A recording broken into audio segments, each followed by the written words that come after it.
Hello, let me fix my glasses. How is everybody? Welcome to today's topic is on the 10 steps. Why do these look crooked? I'll get it. I'll get it. The 10 steps are the 10 things actually. They're not really steps. They're just really important factors and mindsets and changes to make in your life to achieve the results if you are over the age of 40 and you are struggling with stubborn weight gain, stubborn fat gain, and you are trying all the things. Nothing's working. You're frustrated. It isn't working anymore. And now you're blaming it on your hormones. So before I get into even that topic, because hormones are the topic of this stage of life, right? So what's truly happening just at the basic just the basic understanding is that our bodies are shifting in the midlife stage from being in childbearing years to non-childbearing years. And that's a lot of change, right? And I'm really thankful. I think we should all be thankful that that doesn't happen at one moment, okay? Because that would probably shut us down for good.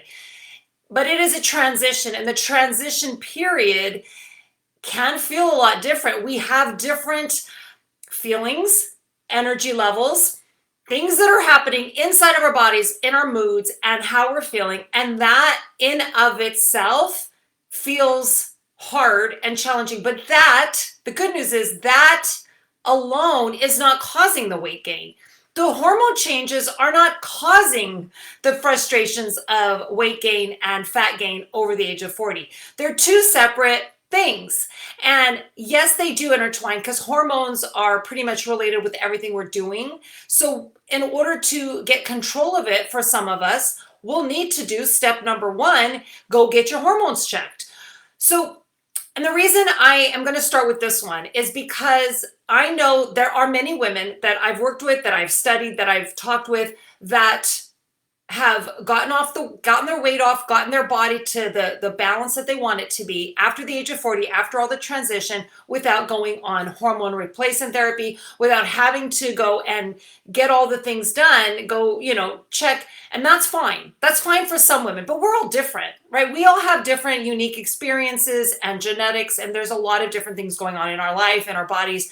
So I would say this first step, if you are struggling with not just your weight, I'm actually going to separate the two here. If you're dealing with major mood swings, energy levels, like in the gutter, like you can't, I know I've talked with them, they're like, I couldn't even get up to do anything, let alone follow a workout plan or go and create meals that are good for my body. I couldn't even get up, right? Or I'm depressed or I'm anxious. If your body is not feeling like you at all, like not just take away the weight gain, I don't even want to talk about that on this first step. You do not feel like yourself, then I would say go get your hormones checked. At the very least, you know where they are. For a lot of women, they might be your testosterone might be so low that you can't even put on muscle if you tried, right? And then your energy's terrible, right? You can't move and you can't function, and it's just like so hard. Like we shouldn't live in that feeling of so hard. So if you can take care of those with the natural steps and the things that I'm going to share too, then great, right? But understanding that that might be a whole nother topic. Hey, Daniela, good to see you. It might be a whole nother topic. So look at that and identify, do I need to go get my hormones checked? And I think we should all, like at some point in time, isn't it good to know what's going on inside, right? But we can actually make the changes without doing that if you can. Again, you have the energy, you have the ability, you have the right balance. The fluctuations are going to come. But for the most part, you want to be able to actually get up and move. So that's number one. That's step number one. I actually jumped forward. Step number two is being self-aware. So, and this is a big one. What are you saying that you're doing that you're not really doing? And I can relate with, I can relate with all these. These are the things that I've worked on and I've improved. And actually, it's easy for me now. I just quickly before I get to the self-awareness, I've had the frustrating weight and fat gain after the age of 40. And that was a whole nother story, but that's when I learned all about this. So I had it happen again after 50, and I was able to get through it so much faster. Like I was able to drop the weight again. I was able to feel myself get back, get the muscle, like my body started to feel itself again quickly and very effectively because of these steps. So, if not one of these, hopefully you can use a combination because they all work together. It's not just one thing. So the first one, if you need to get your hormones checked, if you're having major hormone shifts and anxiety and stress and energy slumps and all the things, go get your hormones checked. Maybe you need to go on a supplement or HRT or something, or just know, like, okay, this is why I feel this way. Okay, so that's number one, knowledge. Second is self-awareness. Like how aware are you, or how much are you doing the things that you think you're doing? One thing I would say, and this is what we start, if you're part of my program, some of you guys are doing my transformation program for women at this stage, we don't start with like, oh, do all the exercise and cut all the calories. That is definitely what is harming us at this stage in time. It harmed us in the past too, because if it was sustainable, we wouldn't be stuck here, right? So they don't ever work, but we think they work because they got the weight off for some time. But anyway, that's another story. Your awareness of knowing what you're doing. So number one is, are you sleeping right? So that's what we talk about. The foundation is reducing all that stress in your body, the cortisol. You need to sleep first. Sleep is more important than anything. Like if you don't have energy, you probably need to sleep, right? If you don't feel right and you are struggling with motivation, and I would say look at your sleep, number one. In fact, if you've ever looked at the pyramid that I've created for our program, the foundation is sleep and mindset. Okay, so mindset is key, but sleep, like that's the one thing we can control. And do you know how much you're sleeping? We think, like, I thought I knew. I keep fixing my glasses. Sorry, guys. I'm probably going to do that for the remainder of this video. We think we know. Like I thought I knew. Oh, I sleep 7 to 8 hours a night. And then I started to track my sleep, like track it with my watch, and then tracking it with note taking and really getting clear on what's happening. So my nighttime routine, like what was I doing? How effective was that for me? And then how much was I sleeping versus awake, or thinking I'm just sleeping because I'm in bed? And it turns out I was sleeping per average, like about 5 to 6 hours a night. And here I'm like, oh, I sleep 7 because I was in bed for 7 to 8 hours, but not always sleeping. Whether that was, because I was sitting there watching something or scrolling on my phone, things to my fault, or I just couldn't fall asleep because of other factors. So that I would highly suggest, after getting your hormones checked, if you're really struggling with this, go and focus on your sleep. I just get rid of all the other things. Get rid of your workout, all the things in your head about your workout and all the things that you think you should be doing, and get your sleep in check. Because honestly, that's when your body recovers. That's when it builds. If you're trying to build muscle and tone your body and shape your body, that's when it happens. Not when you're doing the workout, okay? It's really important. Like if you follow programs that are meant to build muscle, you'll see that they're broken up into training days and then full-on resting days. Which I know in my past previous mindset, I used to think that's a waste of time. I'm going to go add some extra movements. I'm going to go add some extra things because that's how, we're bred. Like do more is better. It's actually worse. It's stopping your body from being able to build. And then if you're not sleeping, that's when the magic happens. When you're recovering and then when you're sleeping, that's when everything changes. So be aware. Are you sleeping? Are you tracking your sleep? Do you know? And then how aware you are of the calories and the nutrition that you're getting. Are you turning to a lot of us turn to a lot of processed foods, a lot of packaged foods because they're easy, they're more accessible. Or we can read the label and we think, oh, we know how many calories this is. And if I have like a dinner of just like my chicken and my brown rice or my sweet potato and my vegetables and all that stuff, I don't really know, right? I don't really know. Like I can measure it and I think, but the package, I feel so much more confident of the numbers. Guys, you have to understand too, the package numbers are not, they are not accurate at all. They can be 20% off by law. That's okay. So, and they're not going to be 20% off lower than they should be. They're going to be higher. And so we're calculating what we think is calculating by following the packaged foods by the numbers that they share. So Don't believe that. Actually get on the fact of eating whole foods, like foods that are with one, they come with one ingredient. Okay, eggs have one ingredient, it's an egg. Okay, vegetables, you get your vegetables and it starts one ingredients, vegetables. So find the foods that are whole and nutritious and eat more of those and track those. Like if you're really struggling with weight gain and you don't know what's happening, chances are you are not as aware of the calories coming in and out as you think you are. I know, I thought I was too. So, and I don't like to track. In fact, I don't track right now at all. I track at certain times of my life, and I track when I know I have to track or I have to get back, like assessing, what's going on. Then I will, or just check in. But for the most part, I want to teach the women that I work with, because this is what I do, to not have to track. You just know. You know because you've done the things, you've tracked, and you've practiced the things to get you to this point, and now you just know, because that's how we should live. So yeah, and then how about your movements? A lot of times we are sitting more than we know. We think we're moving, or maybe you do a workout and you think, well, I did my activity, so I'm done, and then we sit the rest of the day. So the calories are not being, like, whatever you burn in that workout, it's really not that, it's not that overwhelming, okay? And it's not going to change your whole result. Like, you have to be moving more throughout the day. And I would say the lower impact movements are now what I've changed the most. Like, I'll do my strength training. My glasses. I will do my strength training. I do my flexibility, my mobility, my yoga, all those good things, right? But those are just to keep me moving and happy, and my muscles happy, and not like tightening up. And then the strength training is to create the strength in my body so I don't break down, so I can build the muscle. But then I focus on my slow, low, all day movements. Like, how much am I sitting versus how much am I moving? And I track my steps. I track how much I'm moving. Now, if you're not tracking yourself, sometimes I don't want to wear my tracking. I don't want to carry my phone. I will just go out for a 45-minute walk minimum. And I will just walk. And there's something so freeing about that. And it's like a meditation. You just walk, whether you listen to a book or a story or music, or you just listening to nature, whatever speaks to you.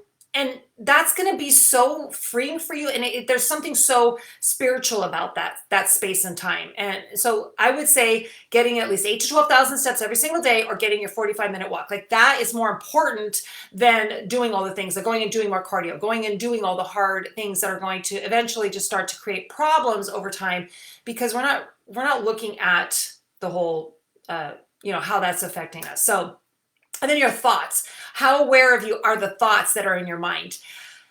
We have to talk to ourselves like we actually are already at our goals. And if we talk to ourselves like we are a failure and we're a screw up and we are not good enough, and all those limiting beliefs that many of us are holding on to from years ago, those are affecting us today. So learning how to rewire, meditation, journaling, going through different courses, like whatever you have to do, I've done them all. Like, I've done them all. So I could say I have done a ton of courses. I have done all the meditations that I can continue to do, and I do them all the time. And I keep doing, and my mindset now just it shifts. I don't go back to those old thoughts. Like, who am I to do that? Why?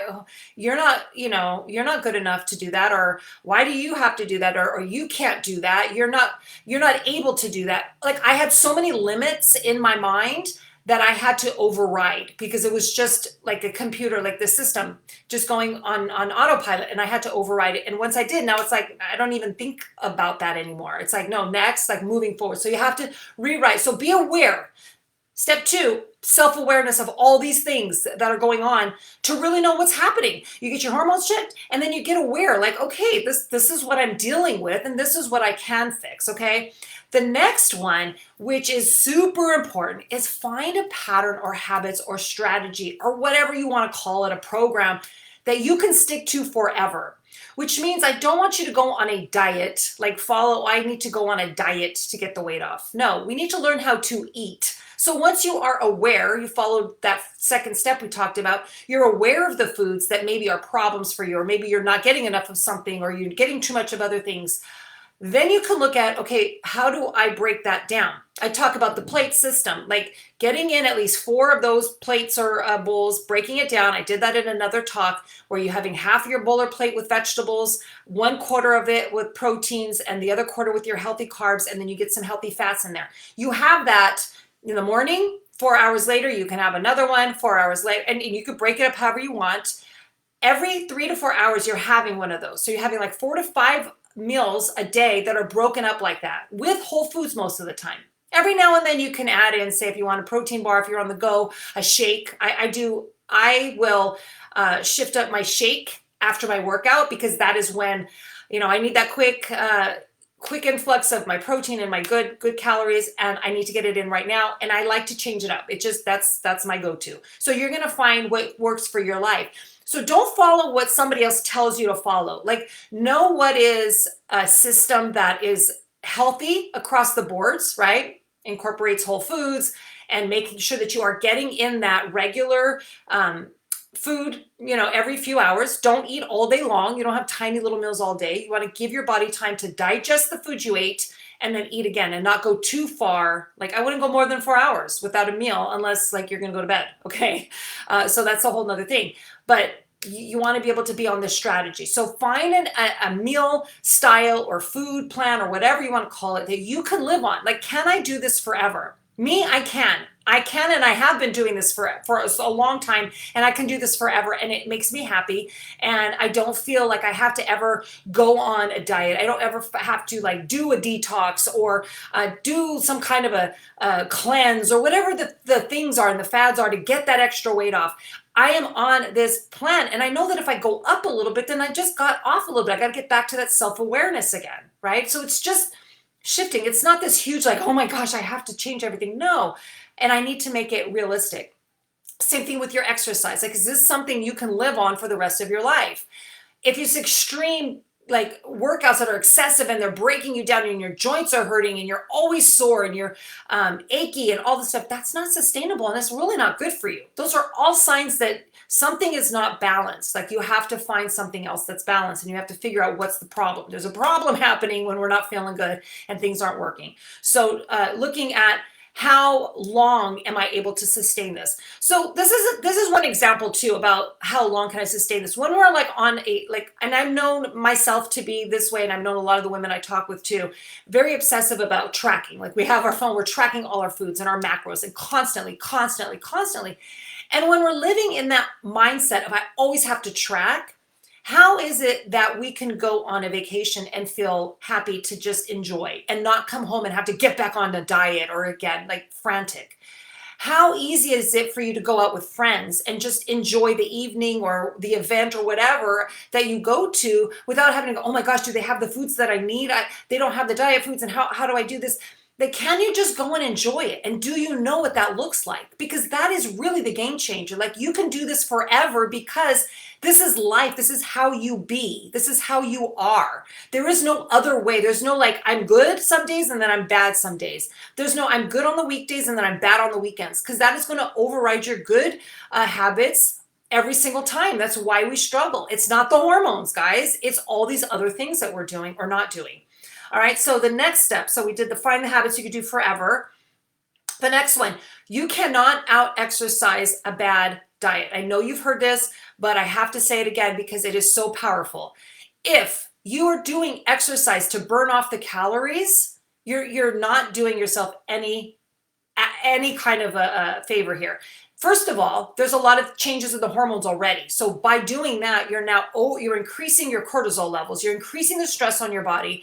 You are increasing all of the alarm signals in your body, which only leads to fat storage. Okay, just think, if I'm over exercising, I'm always tired, I'm always depleted, my body can't function as I need it to, and it is storing fat quickly. And I have to get myself to where they call the parasympathetic nervous system is taking over, where you're able to decompress, right? So how often are you practicing just being in nature, doing deep belly breaths, doing something that's meditative, prayer, gratitude, journaling, whatever brings you to a place of peace and joy and feeling good? We have to get there more, because if we're in this heightened stage, it's a lot easier for us to get to this crazy stage, especially when the hormones are all over the place.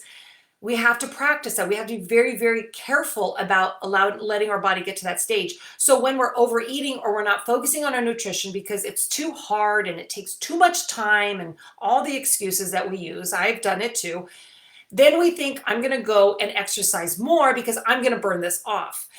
We're shooting ourselves in the foot. Number one, you're not doing yourself any favors. You're actually just training yourself to do something that is really poor on your long-term results.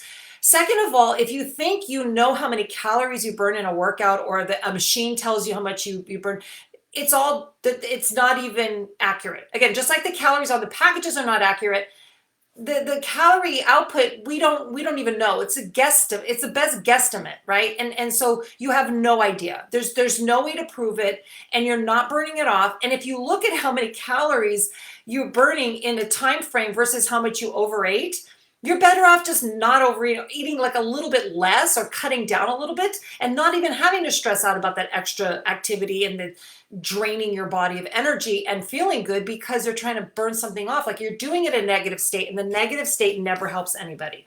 All right, so that's number 4. Let's see, number 5, recovery. We talked about a little bit about this in one of the other ones, but recovery is really key.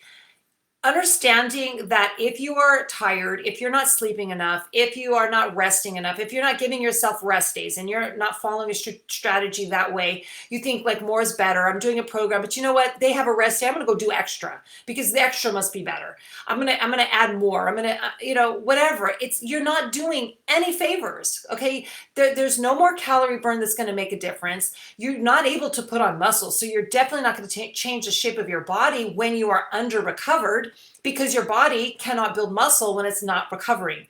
That is when it recovers. That is when it builds. Not when you're working, not when you're burning, not when you're like doing all the things, whether you're type A or not, or you think that this is just the way it is. So recovery is key. You have to plan that in just as much as you're planning in your workouts, just as much as you're planning in your nutrition. Like, you have to get that recovery. It is so, so critical to our change. And then I brought up the hormones. Okay. And then the 7th one is and I don't know if I'm counting right, but pretend I am. Stop looking for that one thing. And the reason I'm bringing up 10 things is because these all work together. Okay. And again, our hormones being off track is not why we're having fat gain and stubborn weight gain. It's because all of these other elements. Okay. So they're two separate things. If hormones affect everything, yes, it's it's intertwined, but it is not causing the problem. Now, we can get our hormones managed, like if we have to go on some supplements or whatever, but that's only going to manage the symptoms of how we're feeling. Okay, so it'll maybe make us feel a little bit more energetic, or a little bit happier, or stable in our moods, or not having all these fluctuations. But that's not going to help us lose the weight. Losing the weight and getting the fat off are these other elements. So being aware that you can't look at one thing, like don't look for a diet pill. I know right now there is a lot of talk. I'm not even going to bring that topic up today. With Ozempic. Well, I'll talk about that on another one. But it's just, to me, it's just another quick diet fix. I know it does have the benefits for those that truly need it. But for weight loss, I'm not even going to go there. Looking at one thing, we're not getting to the root of the problem of what we're dealing with. That's like looking at hormones and blaming our hormones on all of the other problems. It's not. Like, we're doing all the other things ourselves too. It's all intertwined because we are one body, right? Dealing with all this stuff. But we have to make sure that we understand like what we're doing. And if we're looking for one thing, like one diet or one program, or this is not working because I've tried it for 3 days and I'm just still not where I want to be, so I'm going to try something else. So we're jumping from one thing to the next, looking for that magic pill. There is none. Like, all of these things, it's just getting your body into that calmed state, out of that frantic high cortisol, out of grabbing a lot of processed and sugary foods, because those are two big problems now that our hormones are fluctuating: cortisol levels and insulin. So if we can relax and turn to the whole foods and relax the body and have like calm time, recovery time, be strategic with what we're doing in our sleep and our workouts and our life, and enjoying life. Like, less is more right now. Quality over quantity at this stage of life. That's like, I think that's what I'm going to start to say more. It is about the quality of what we're doing versus how much. And honestly, you're going to start to enjoy life more. You're going to be able to look at the areas that you're not feeling as fulfilled and like go and find how to become more fulfilled. And honestly, that's going to help you. Like, all of these is just about having that the wholeness of your success. So not looking at one thing. Like, we have to get all these things right. And just, it's like a little game. You just got to find that balance. And then, the deficiency. Like, you might be deficient in some areas. I know some people will complain that they are counting calories, counting all their macros, and doing all the things and not getting the results. Like, I can't get stronger. I don't know what's happening. My calories are really low. Okay. And number one, that's the first problem. Like, if your calories are continuously dropping and dropping and dropping, what's happening is so is your metabolism. Your metabolism has to slow down because now you're losing muscle because you're in such a deficit with your calories. You can't build muscle. Muscle to be built needs the recovery, and it needs the calories. Like, it needs the right nutrition and the right calorie range to be able to build. Like, we can't build in a deficit, right? You can't build a house with nothing to build. Okay. You need the stuff. You need to go buy all the equipment and buy all the things to build your house. Same thing goes for your body. You can't build up muscle by restricting and restricting. You need to be eating, but the right foods, the right breakdowns, and all these, again, all of these go together. So to find that balance and not look at, I need to keep cutting, because now my metabolism's going lower. So now what I'm doing is I'm losing more muscle.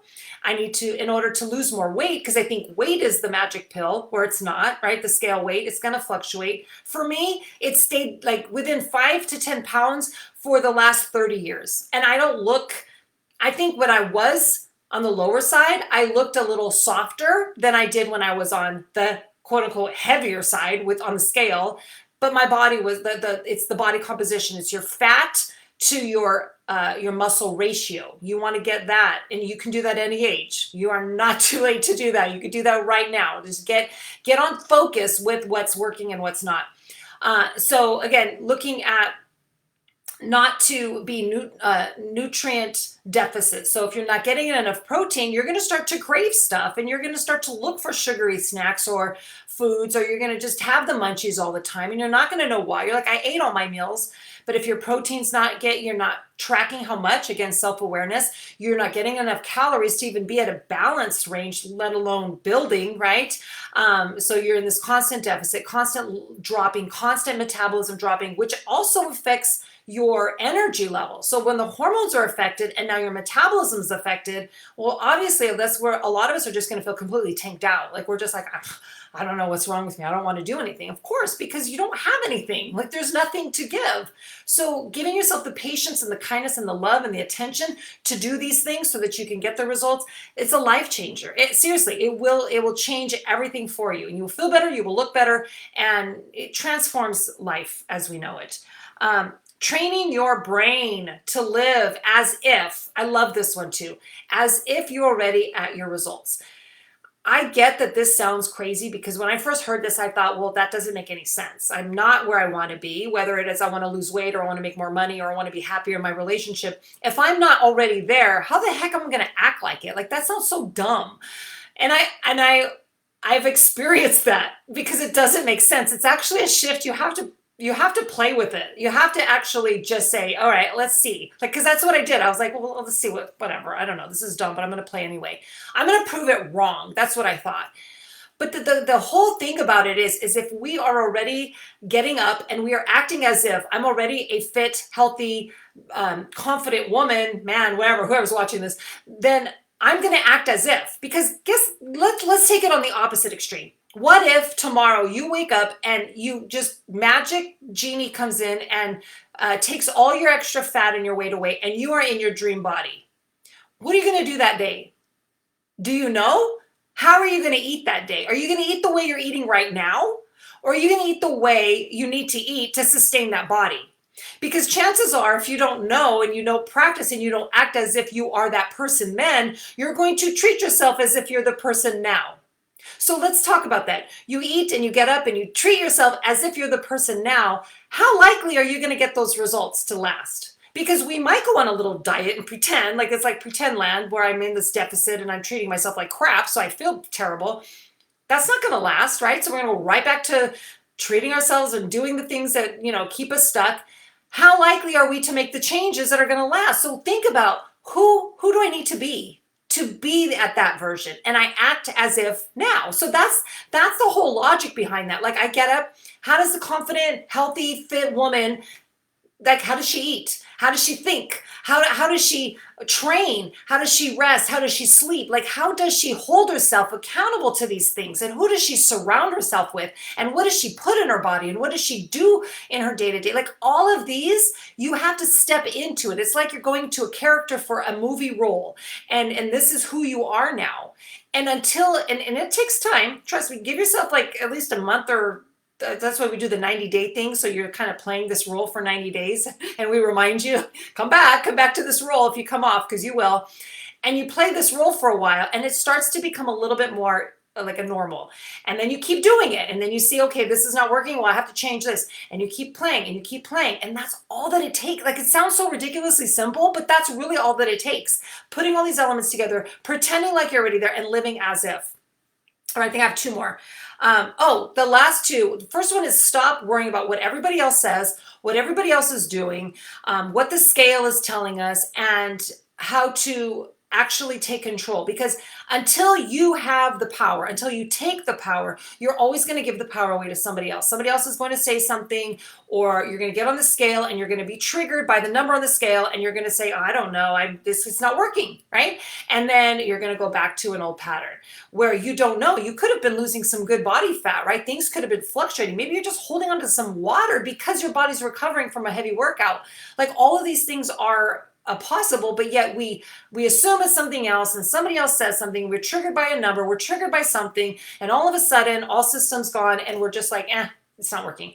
So don't worry anymore. Like, you find the system that works for you, step into the character, get all these things aligned, and just keep playing the game. Keep playing the game, because if somebody else has gotten into good shape, right, in your age range or older, and is living the life that feels good, like if you've seen them online or you know them in person or whatever, and you're like, I want to be there, you can. There's nothing else standing between you besides this, right? The brain and our habits and how we get stuck. So don't worry about what anybody else says or does. Stop looking at everybody else for comparison games. This is a game with you, and you be your best friend. Just the only person I want you to compare yourself with, and I know you've heard this before, is who you were yesterday or before you got to this stage. Like, even if you're not any, closer to your goals with the weight or the body or whatever, knowing that you are now one step closer, because now you're aware. Now you're like, oh, I watch this. I need to be more aware of my habits, and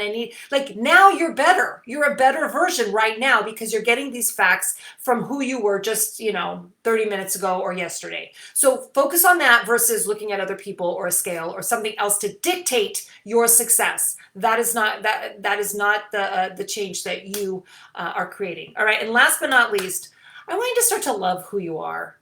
You have, this one I know is probably the most important one. We are amazing. Like, we are a miracle to even be alive in this time, and who we are and what we have, and the ability to have these choices to do the things that we want, right? Of course we have problems. We all do. That's what life is about.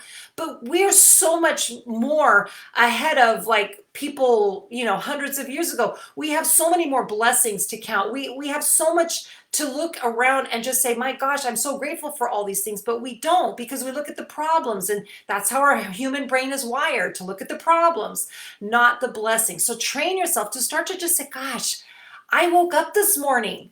That's amazing, right? And just, my goodness, like, the weather might be gloomy some days, but my gosh, I woke up and I get to have a beautiful day and do whatever I choose. Or maybe I follow, things that I'm doing. I go to work to make money, to live my life, and I get to have choices, and I have the people that I talk to and the people that I'm close to and the things that I'm working on, and all of the progress, and having that love and compassion and gratitude, and just give thanks every single day for your life.